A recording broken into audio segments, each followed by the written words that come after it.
A lot of people are not having the kind of sex that they like. That's why they say they don't have libido. You need to take control of your own sexuality and sensuality. Anyone can have an amazing, connecting, loving, beautiful sex life. You don't have to be dynamic. You don't have to be kinky. There are 4 different dimensions of your sexuality.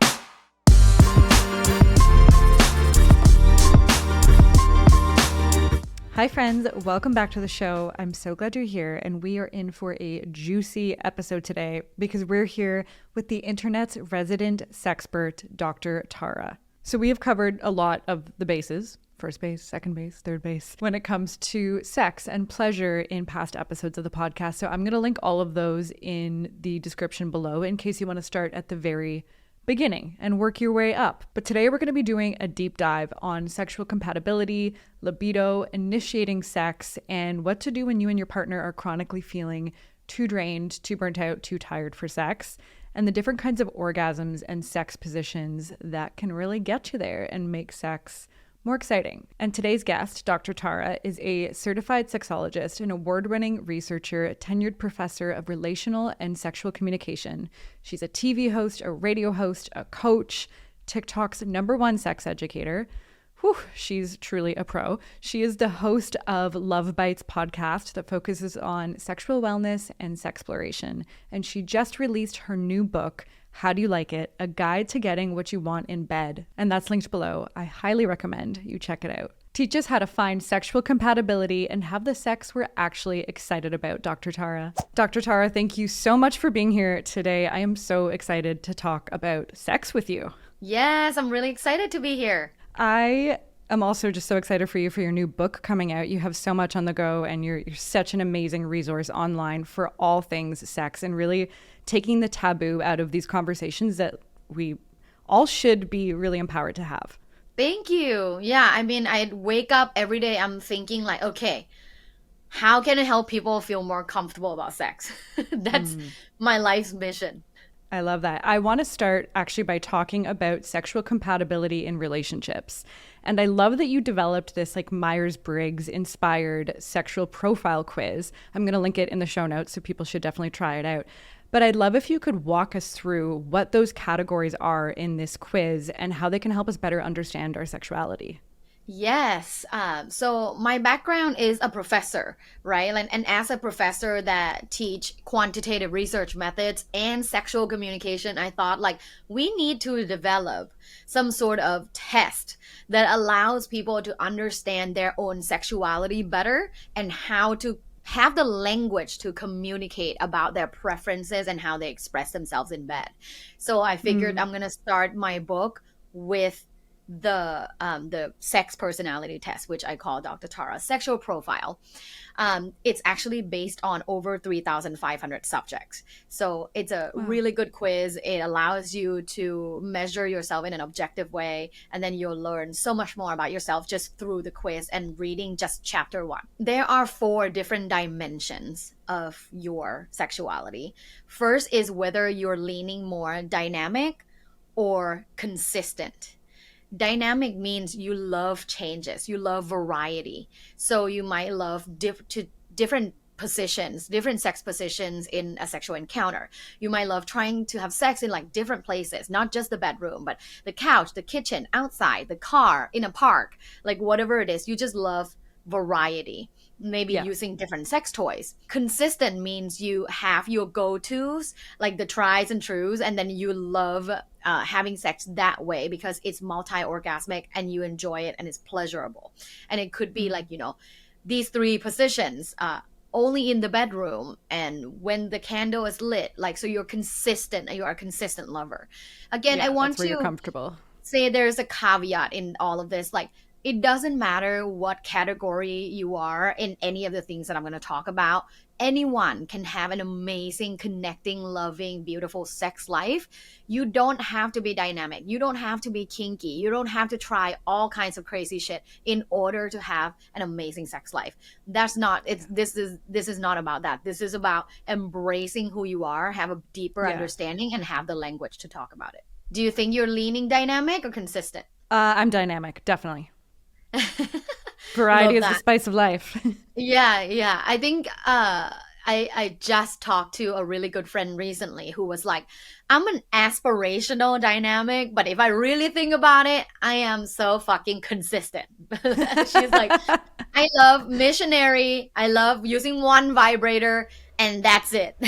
Yeah. Yeah. And Yeah. she's like, Fair I enough. and I come every time, and my husband's happy. We have sex a few times a week, like life's great. So I'm like, yeah, that's a good example of like you don't need to be dynamic because we live in a culture where like a lot of vanilla people are being shamed when it's like not necessarily true that when you're more dynamic, you're gonna have an amazing sex life, right? Like it's not Yeah. always true. Because at the end of the day, it's about effort, it's about respect, it's about trust, it's about emotional connection. It's about like sometimes you can have the most vanilla sex, but then like the person's really into you, they whisper in your ear as they like penetrate you and say like, you're mine, I want you. Like even that alone, like I'm like, yes, Yeah. I'm coming. There's Right, like so much so. intimacy in that. Yeah. I actually really found that when I was younger, I was like really kind of chasing the variety and the novelty, and that was Mhm. super exciting to me. And as I've gotten a bit older and also really like fallen more deeply in love, I can really appreciate more of the consistency and more of that like subtle intimacy and the kind of more of like the love making. And I think my personality is still very dynamically driven, but I can really see how there's beauty in all of it. Yeah, I mean, consistent means that you like things specific ways and the same thing every time. Right. If you love making, that's dimension four, which we will talk about. Ooh, Um, okay. but the second dimension is whether you are leaning more kinky or more traditional. Yeah. Kinky just means that you are into non-traditional sexual activities, unconventional things, and that can be anything depending on the culture you're from, like what the society says, like what is considered normal in your culture. Like if you are from somewhere that people are already sort of kinky in a general sense, but it needs to be like a certain level of kinkiness for you to identify as kinky, then that's how you identify. But basically, if you Right. lean more kinky, you're more into like unconventional sexual behavior. So that could mean like practicing BDSM, right? Like bondage, shibari, things like that. Maybe you're into piss play. Maybe you're into threesomes, having sex, going to sex parties. It's just things that are not traditional. Yeah. If you lean more traditional, it means that you like conventional things. And when I looked into like the research of what do people perceive as conventional when it comes to sex, it's only these few things. It's having sex between two people that are dating or in a relationship. Mm. It's having sex through these sex positions like missionary, doggy, and maybe cowgirl, and Yeah. then maybe some oral, maybe some fingering. But that's pretty much it in the traditional sense. And you can be traditional or kinky and have an amazing sex life. Where do you land on this one? On the kinkier side. Yeah. Yeah. We were just talking about play party, so I figured. Yes. And then the third dimension is whether you are monogamous or flexible. Mm. Monogamous means that you believe sex is only between two people that are in a relationship, and you only have sex with that one partner throughout the duration of your relationship. Flexible means you are open to having a conversation, to enjoying sex with other people, and that can look like many, many different things. It can be threesomes, it can be foursomes, it can be going to sex parties and play with others, it can be even having an open relationship or polyamorous relationship. So there's like different levels of doing this. Some people can just say, "Oh, we have a threesome once a year," and that's it. Like that's flexible. But some people Right. may practice like polyamory or open marriage, like whatever it is, but you're just flexible to that boundary. Are you monogamous or flexible? This one I actually found interesting because I guess you clarified it a bit, whether it's what you believe or what you're practicing. So I'm in a monogamous relationship, and that's the way I'm choosing to kind of move forward in my life and in my like romance. But Hmm. I'm open. Like I do think I have a flexible way of thinking about sex in terms of I have been open to different configurations of relationships and open relationships in the past. Yeah, yeah. So right now you're monogamous, but it doesn't mean that you're a monogamous person, right? Like it could mean 10 Mm, years from now you guys can be open to going to a play party and have a threesome. right. Right. That Yeah. makes sense. So So it's so more that so like your belief system around it rather than what you're currently practicing. right. Yeah, so that means you're flexible Okay. because you're just open to Right. a conversation to something like that. And then the fourth dimension is expression in bed. So, what you prefer and what you enjoy and how you express. So, are you leaning more animalistic or gentle? Animalistic means you love intense, passionate, crazy, like scratching, loud moaning, grunting, pulling, slapping, like that type of expression, or more gentle, loving, soft caressing, Mm, massaging, whispering type of sex. So this is like expression dimension. got it. I feel so in the middle. I feel like I'm really can go either way. Yeah. So a lot of people will say like I can enjoy both, but then there's always Yeah. like majority of time. Right.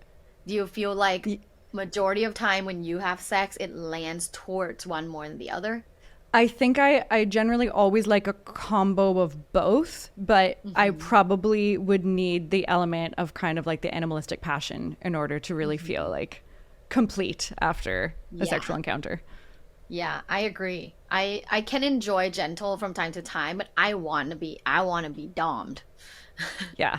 Yeah. Yeah, I want to I, be I, I agree dominated. with I that. want like that. I want you to like really take charge, like, grab me really hard, pull me closer. Like, I love that type of expression. Yeah. There's a level of like intensity and a level of passion that's like really, really turns me on. So that makes a lot of Yeah. sense. So my profile is DKFA. Well, we're the same. Yeah. It's That amazing. means we're Okay, fun. sexually compatible. We're sexually compatible. So then what happens if you're with a partner or you have a play partner and they have a different sexual profile? Like what's next? Is this a compatibility issue or is this just an awareness that you have of each other? Like where do you go from here once you learn each other's profiles? Yeah, I talk about this in the book. Is like if you don't have the same acronyms, like don't worry, this is not like your relationship is doomed. It's totally for awareness and to take actions. Because being aware alone really doesn't help with anything. Like you have to be Mm, aware and then take actions.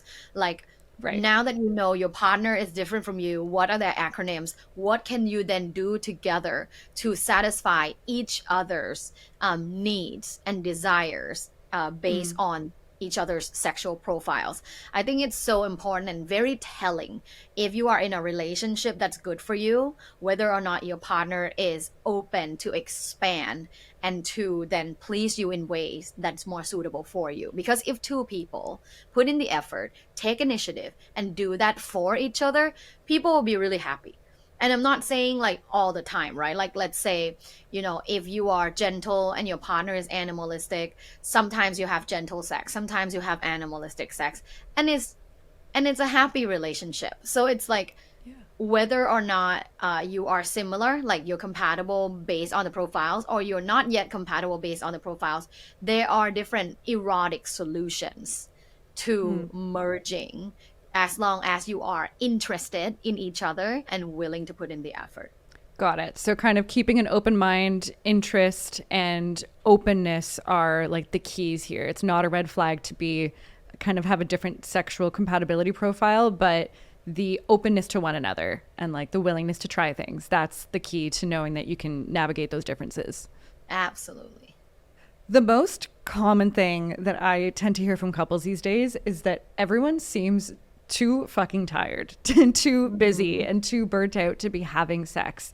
Hmm. And I wonder what we can do about this because if you're not in the mood and you're always exhausted and that's getting in the way of your sex life, how do we coach people through this to really find that energy and time and prioritization? I have a short answer and a long answer. My short answer is mutual masturbation. Ah, I love I mutual didn't expect masturbation. that. I think it's Interesting. such an amazing, underrated practice. Both of you get to get it on. Both of you get to come and experience the serotonin, dopamine, oxytocin of having an orgasm. Both of you get to watch each other come, which is extremely hot, and allow you to be in each other's sexual energy and still be connected through that energy, even though there's no penetration from each other. You can still Mm, touch each other. You can like touch each other's like genital from here and there. He can like they can touch your breast, like whatever it is. But like, you do you, like they do their own thing, and then you both come together. I think it's just the most like the easiest, most wonderful activity what you can do together when you're tired and you're still yeah, sexually lower satisfied. effort. Yeah, Yeah. it's definitely lower effort. Yeah, I love mutual masturbation. That's my short answer, is to try that. Okay. A longer answer is we are in a busy epidemic. Everyone is busy and everyone is tired. So if you take into account the fact that, like, listen, you know, I'm already in this like rhythm of life, when I get home, I have done like 8 million things and I am tired. If your belief is like, I'm tired, this is it, no more, then that's going to be Yeah. what you tell your brain, and that's what's going to be your life forever. Like, you Yeah. need to take control of your own sexuality and sensuality and change your belief. You have to be able to employ your growth mindset, and change your belief that, actually, I do have room for this because it's going to be a quality time, it's going to be connecting, and sex is going to be great. Here's the caveat though. A lot of people are not having the kind of sex that they like. That's why they say they don't have libido, or they say they're too busy or Hmm. tired to have sex. If the sex was bomb, like it's like someone tells me, right? Like, I absolutely love Nobu, right? And I love sushi so much. Like, if someone was like, "Let's go to Nobu," I don't care how tired I am. I'm going to Nobu. If Agreed. Yeah. someone Yeah. is like, "Oh, how about we go get this like sushi place? We have to drive down to San Diego to get it," and it's like whatever place, I'm not gonna go.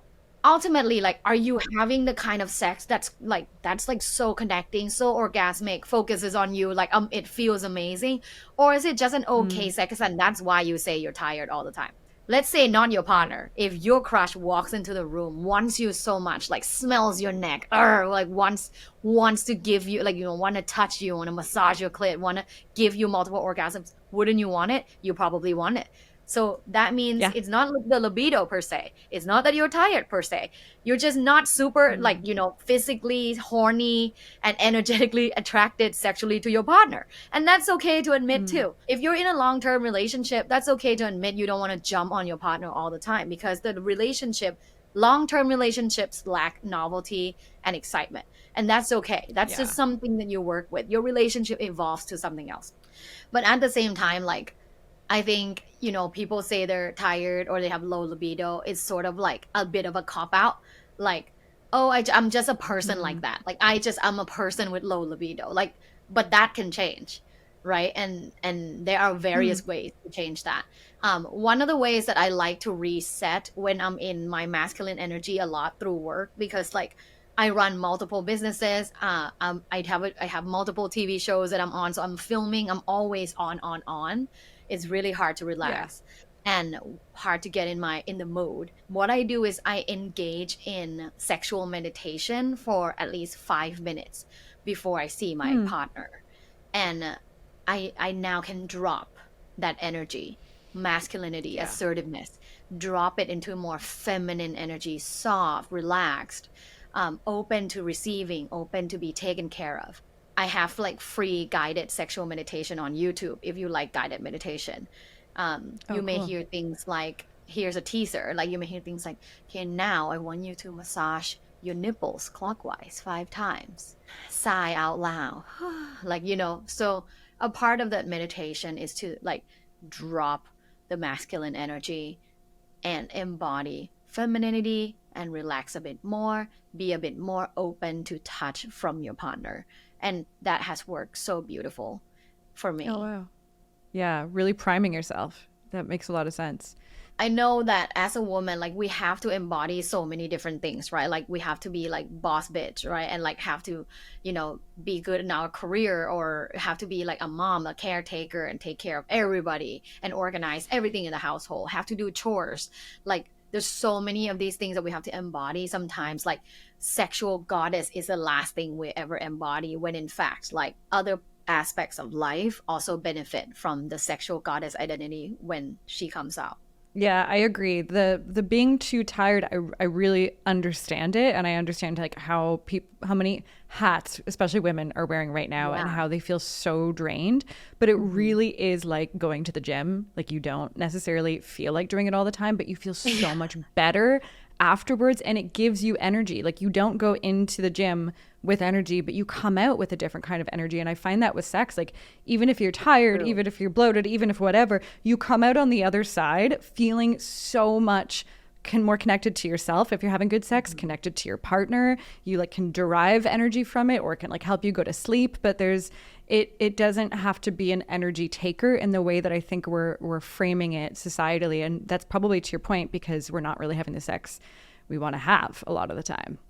Yeah, and it's hard for people to admit, because every time I work with women in a group, like whether it's at a retreat or like an online group call, women are so afraid to admit they are not sexually attracted to their partner. They're like, but I love him so much and we have such a beautiful relationship Yeah. and he's such a good father and he has been an amazing husband. I'm like, girl, I believe you.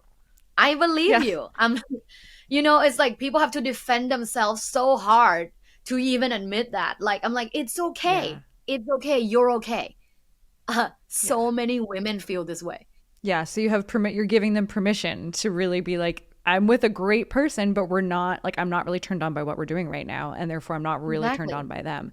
And so is it a fear of judgment? Is it a fear of like them actually, or they don't actually know what they want? What are you seeing the most as like the barrier there? Oh, I think it's because most women are just awesome people. They're amazing humans and they don't want to hurt other people's feelings. They don't want to Yeah. admit that they're not sexually attracted to a partner. They are attracted in other ways, relationally, socially, emotionally, financially, whatever.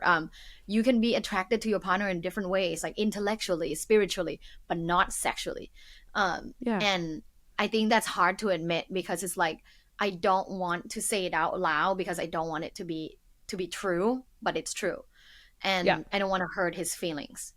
Yeah, Mm. all the women I work with, they're incredible humans and they just want a pleasant relationship and they don't want to hurt their partner's feelings, and they feel like if they admit that, they're hurting their feelings. I think, yeah, there's so many layers here. It's so interesting to get to the bottom of like actually knowing what you want and then being able to express it and to sit with like, Mhm. maybe this is uncomfortable, but it's worth it to bring us closer. Like, how long have you been in a relationship? 8 months. Sex is amazing in 8 months. Yeah. Sex is amazing up to 2 years. I said, and then it evolves into something else. Not like to say that it's only great the first 2 years. It's just different. It's different. It's a new relationship energy that's very different. Then it evolves into something else, and that's why it's important to gain more knowledge and learn more like new activities to try with your partner in long term relationship. Because once you pass the 2 years, you've already done the consistency. Like you've done the same Yeah. things now. Like now let's do something else.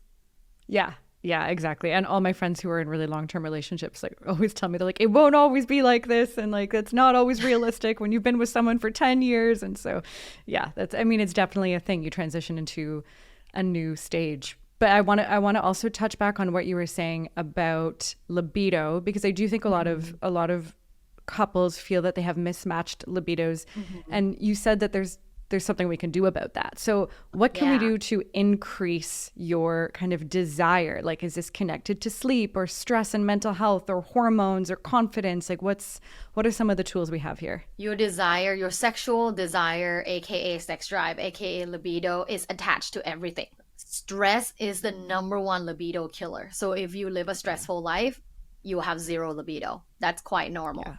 Um, if feel not confident in yourself, you have low self-esteem, you may feel like you have low sexual desire. Hmm. If you have physical issues, like maybe you go through a period of time with health issues, you will have Yeah. no desire because like all Yeah. you want to do is survive. Um, if you have a fight with your family or friends, you have no desire because your Mm. body is in fight or flight. There's no room to be soft and have desire. So there's everything in your life affects your sexual desire level or your libido. But the Yeah. very first thing that I recommend everyone to do is actually to go see your doctor and check your hormones, um, Okay. and check all your levels because I know a few women and men out there personally that said that they struggle with libido. Then they went through testosterone like hormone therapy, and now they have, according to them, a healthy libido, like at a place where they feel good, they feel comfortable um, Yeah. with the level of sex drive that they have. And so I think if it's a hormone issue, that should be addressed with a doctor. Yeah. So you need to go get your levels checked. So that's like the first thing. Weed that out. Let's say your test comes back, everything is normal, right? Then that's psychological and mental, or it could also be relational and emotional. So if Okay. it's psychological and mental, then you need to work on reducing stress, right? Increasing your libido comes after, reducing stress first. What are some effective stress reduction strategies?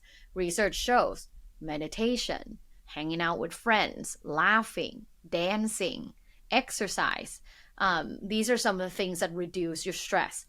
Listening to music, seeing greeneries, right? Like walking in parks. Mm-hmm. So engage in one of these things first, and then you'll already be reducing cortisol level, which is your stress hormone. And then you have more room to feel a little bit hornier. Yeah. Then I would highly recommend engage in sexual meditation afterwards because then it would help increase your sexual desire or feeling of horniness. Yeah. Um, if it's emotional, relational, you need to fix your relationship outside the bedroom because Yeah. what's happening in the bedroom is not sex is never just about sex. Sex is about everything else. Sex is about your everything else that's happening in your relationship. If you're not having sex, typically it's a symptom of multiple things, and it could be that you don't feel, maybe you don't feel appreciated, maybe you don't feel adored and loved and worshipped, maybe you don't feel safe and respected, maybe you feel ignored, maybe you don't feel sexy, maybe you don't feel like your partner has given you like compliments enough, maybe your partner gave you a Yeah. vacuum for your birthday present instead of diamonds. Yeah. Maybe it could That'll be do many it. many different things, but it could be relational, emotional, which means that needs to be fixed outside the bedroom. It's not necessarily about sex. Sex can come naturally when some of these issues are fixed. Absolutely. If you have resentment, if you're not like sharing the mental load around the house, all these things do not make for like a good sex life. So it makes a lot of sense Mhm. to address those things. Yeah. Even with stress, I think it's interesting how couples deal with stress. I see a lot of people turning away from each other when they're stressed and really like Mm-hmm. not wanting to engage with one another because they're probably just so overwhelmed with the stress. I've really Mm-hmm. found for me that when I'm at my most stressed, if my partner's like, "Oh, can I give you a massage? Like, would that make you feel better?" Like, it does. Like, if you kind of doubt on me and give me a massage, now I'm horny and now I kind of have a bit of an escape and a bit of like all of those good hormone surges that come from sex that start to counteract the stress. So there's also, I wonder like if there's just more 1000%. ways we can turn towards each other instead of being like, no, don't touch me, I'm stressed. It's like, no, actually, please do touch me. And right now I'm too Mhm. stressed to be maybe like a super giver, but I can definitely receive. Yeah, exactly. I love that. So when you're stressed out, like be open to receiving. I think Yeah. that's really good. I love that example because me too. Like when I'm super stressed and high strung, like, the immediate reaction might be like, yeah, don't touch me. But like if you pause a little bit, 5 seconds, and be like, you know what? Yeah, give me a shoulder rub. Like then you Exactly. Yeah. start to feel a little bit better. And that human touch, I mean, being touched by someone that loves you alone already releases oxytocin. And that will Yeah. then help curb all the, cortisol that you're experiencing in your body, and that's why you're so tense. So in a way, like what you described, like I think that everyone should do that. Yeah. It's so regulating. It's like honestly one of the most regulating things for me is Really when I'm nice. Oh, is when I'm shoulder rub, feet rub, yeah. like so nice. So if you're someone who wants to be having more sex in your relationship and your partner's just maybe not as into it right now, what are some of the best ways to like initiate intimacy if you're, and especially because I think we expect our partners to be in the mood at the same time as us. We're like, oh, I'd love to have sex. And then you look to your partner and want to initiate with them, but they could be in a totally different headspace. So how do we get better at just initiating? What are some of the ways that we can like bring sex to the table that's not saying something like we should have sex, which I think is a real mood killer for me. Yeah, right. Imagine like turn around and be like, I think it's due. Like it's due. Yeah, no, that's the least hot thing ever. Yeah, I think we need Yeah. to get better at that like initiation of it. I think initiation starts when you wake up. If you want to have sex, let's say in the afternoon or before dinner or after a date night, like initiation starts right when you wake up. It's giving them, a 5-second kiss. It's like maybe massaging their arm as they wake up. Give them like a hand massage when they wake up. Compliment them, saying like, "You're so beautiful," or "You look so handsome." Showering them with like romance and sexual energy throughout the day, so it can be, as they get ready to go to work, say like, "Wow, you look so good." Text them throughout the day, text them once or twice, like maybe like, "Hey, just thinking of you, I feel so lucky to be with you. You look so hot this morning when you left the house." Things like that. It doesn't have to be super dirty, but it creates like romance and sexual energy. And then before Yeah. you come home, like bring a gift. It could be just a little flower. I'm not saying a $300 bouquet. Like, if you stop by a place and buy flowers, it's like $15. Like, bring Yeah. flowers home, or maybe a snack, or maybe it's in the afternoon and you're bringing like a pumpkin spice latte. Like, bring a gift. Gifts are always, and I'm Hmm. not saying you should do this every day, but this should reset it if you haven't had sex for a while. Yeah. Bring a gift, or like just send a note that you're thinking of them. It's all about being thoughtful. And then when you see each Mm. other again, like start with little touches, not like full on try to grab their boob, like or Yeah. penis. No Like 0 to 100. little touches. Like, yeah, kissing. Like, what guys really love is you grab their arm and you start kissing their arm or like their bicep. Like, guys love that. Mm. So Yeah. that, or like for women, Can like don't confirm. grab their breasts. Like, don't just come in, grab the boobs. Like, that's so annoying. It's like, just, like start like caressing the arms, kiss the neck, say you smell so good, say you look so good, like lots Mm. of compliments. And then sexual initiation itself then is easy because all of this had Yeah. happened prior. So yeah, just be more thoughtful.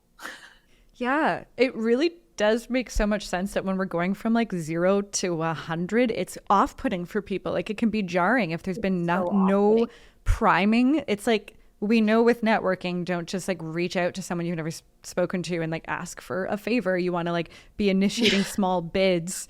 Like don't do Yeah. the cold lead. You want like a warm lead, and it's kind of like that with sex too. It's you're setting the table early in the day so that this doesn't feel out of the blue. It feels like we've both been thinking about this. There's been a lead up, like we're both really primed for this. I also think like Yeah. couples who are not in the mood necessarily or having trouble with initiating or just too tired, I don't know why we have created a culture of like having sex right before bed. Because like right before bed, No, I've right? entered zombie mode. I mean, I'm a night owl, Yeah. but like I still think like there's so many other options for having sex when you have higher energy or when you're more in the mood or where you haven't just had a huge dinner and then you like fall into bed. So I think breaking out of the monotony of like it has to be right before bed. We crawl into bed, we look at each other and we're like, should we have sex? Like that's not hot. So I think breaking out of that sometimes more could help us with this like tiredness Yeah. and with the excuses and being willing to have it in the morning or like on a quick lunch break or yeah, any other time when your energy is good. Yeah. When we're on vacation, my husband and I try to have sex before dinner. Yeah.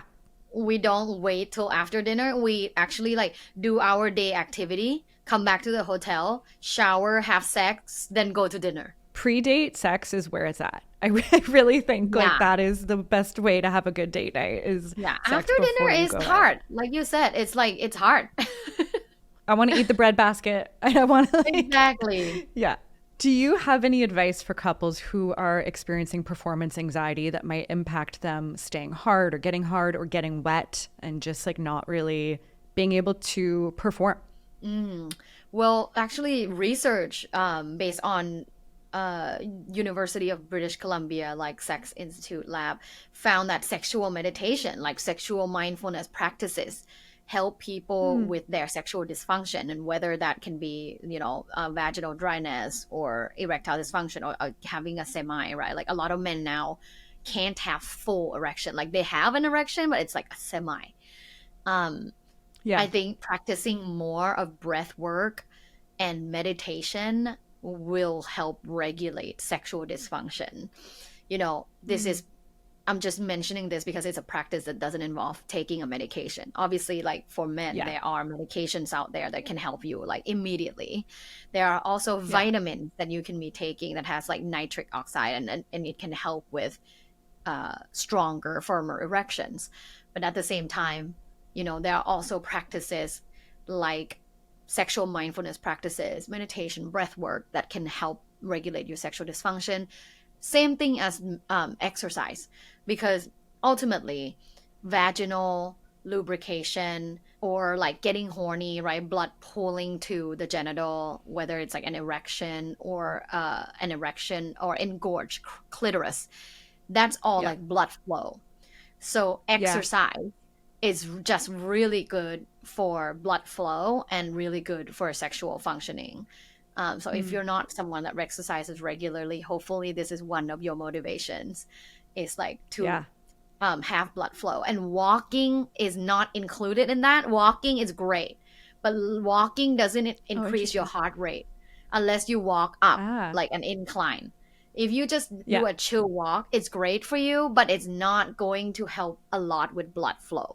Like you want to Yeah. do some sort of cardio or lift heavy weights or walk in an incline so that your heart is pumping and that, there's better blood flow. So, because you know what, I Got have it. a few friends that don't exercise, right? But they're like, yeah, but I walk like 10,000 steps a day. I'm like, that's amazing. Walking is great for you, but at the same time, your heart is the same rate because you're not Yeah. walking an incline. Okay, that's really interesting. So really things that are like getting you in your body between the mindfulness and the exercise, just like becoming like really Yeah. embodied. In a similar vein, also, I wanted to ask you about like staying present during sex because for a lot of people, I think that they can experience mind wandering. They might be like thinking about other things or worrying about other things that are coming up during sex, and it can really pull them out of the experience. And it either just is clear that they're not really there or it can impact their actual performance. So, what are some ways? It sounds like mindfulness might be one of the answers, but are there any other ways that partners can come back to each other if they lose presence in the moment? I think when you're having sex and you're like in that moment, if you started thinking about something else, the best way is to like close your eyes, take a deep breath, and feel the sensation in the body. Like Right. bring it back to the sensation in the body. Where are you feeling it? Is he, sucking your nipple and you're thinking about a Hmm. grocery list? Like take a deep breath, like, and then send the energy to feeling the nipple because he's sucking it, right? Like Yeah. try to feel the sensations in your body, but it needs a reset. So you need to first take a deep breath and then focus on the sensation that's happening, that's localized on the body in that moment. Mm. Another thing is dirty talk. What I realize is when it's quiet, there's more time to think about something else. When Yeah. there's dirty talk, then you're engaged in listening because it's hot, fucking hot, but you're also Yeah. engaged in like responding, right? Yeah. So if you are, starting to think about something else that's outside of the sex that you're having, maybe bring it back and then start saying like, are you loving fucking me? Yeah. How does it feel? Do you love, like, Yeah. or you can say like, you look so hot right now. Yeah. Like come here and kiss me. So engage in dirty talk, that will then bring the focus back to you doing something and then them responding and you listening to them. Yeah, that's such a great idea. It's really hard to think about your to-do list while also talking about like your sexual fantasies. So that's a great tip. Exactly. Exactly. Yeah. And it does take effort, but that's why like you need the language. Read the book. There's a whole chapter about dirty talk. Then you have lots and lots of examples. Start saying it in the car, in the bathroom, like practicing it. And then when in bed, it's easier to just mention or bring it up or say it because you've already said it by yourself. Oh yeah, that's a great idea. Yeah, then it's not like a super like foreign jarring experience to actually say things out loud. Yeah, that's great. I love listening to erotica and then like saying those things. And sometimes I laugh about it too because I'm like, oh, this is so intense. But Yeah. I love saying those things in the car. Oh, cool. Yeah, I think erotica, like novels are really and audiobooks are really giving women like a resurgence in sexuality because I think a lot of women just aren't finding necessarily what they want to in porn and they're not sure what they want and listening to erotica really seems to be like that's one of the ways that women who like that can get primed for Hmm. wanting more sex in their Exactly. relationship because or just like watch Outlander. I mean, that really does the trick. Oh, is that your vibe? Outlander's hot. I definitely when I was watching it was like, "Oh, damn. Like this is Yeah, TV. This is hot." Yeah. I know. So hot. Yeah, that genre is really good. I also wanted to dive into orgasms. I am curious what the different kinds of orgasms are. I think we probably don't realize how many different kinds of orgasms that you can have since they feel so varied and so different. Can you walk us through the different kinds of orgasms we can be shooting for? Literally. Wow, there are just so many, but these are some of the main ones. So, clitoral orgasm, Mhm. vaginal orgasm. Vaginal within vaginal orgasm, people have reported specifically more localized, like G-spot orgasm, uh, Yeah. cervical orgasm, anal Yeah. orgasm, nipple orgasm. People have had toegasm. They have had Wow. coregasm. There's various different orgasms, but even within the existing ones that I just said, there's also combination orgasm, like combo orgasm. There's also riding orgasm, and then there's Hmm. multiple orgasms. What's a riding orgasm?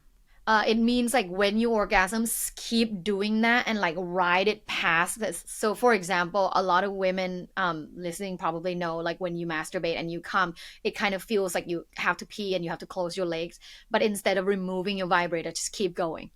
People have reported that there's like this resurgence feeling of like orgasmic feeling that is different from the original feeling that you feel. So like So just just keep move through the feeling riding of it. needing to pee because it's so Yeah, scary when that happens. It's like, am I about to pee?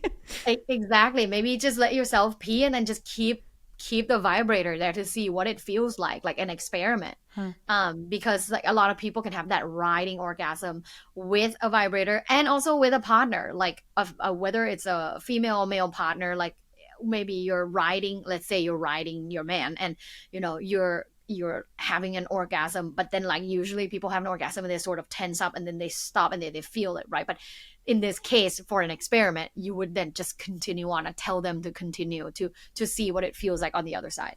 Oh, interesting. Are there any sex positions that are like better for creating the environment for an orgasm than others?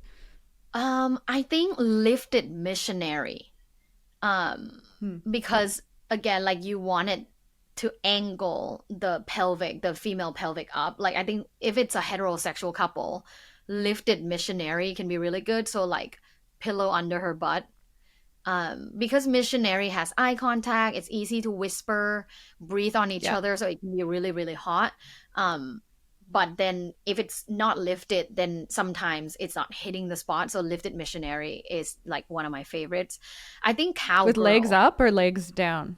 legs down. But Okay. it's like doing hip thrust because you're putting a pillow under the butt. Yeah. Yeah. Yeah. But then for some people that are more flexible, then legs up.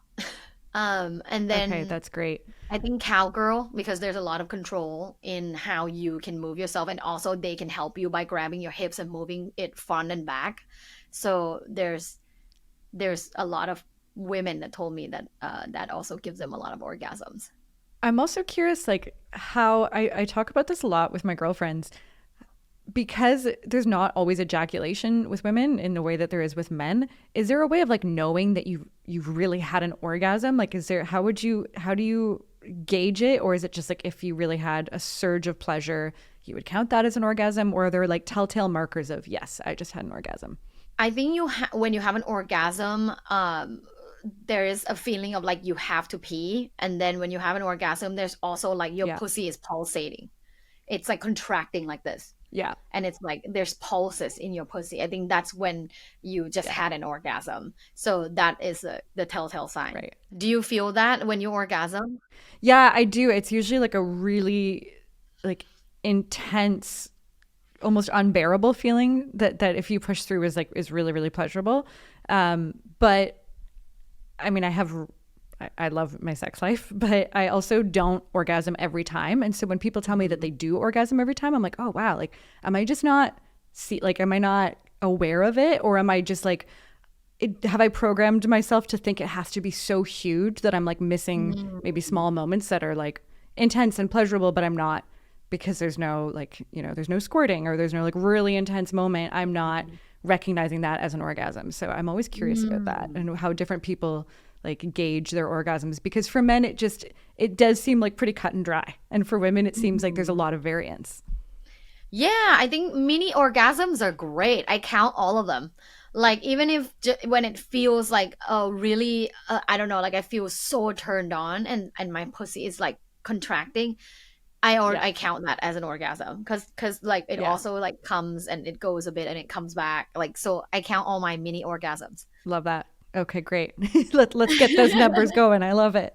This was so helpful. I have like an endless amount of questions, so maybe we'll have to have you back. But this is such a great starting point, and I'd love if you could share for people who are listening who have more sexual questions or just want to explore their sex life a bit deeper. Where can they find you and follow you and get your new book? Yes, so my website is luvbites.co. That's LUVBITES.co. My Instagram is also luvbites.co, LUVBITES.co.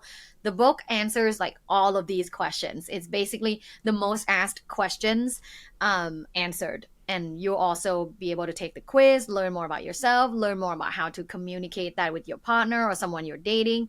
So it's a really great resource for really people at any relationship stage. Definitely check it out.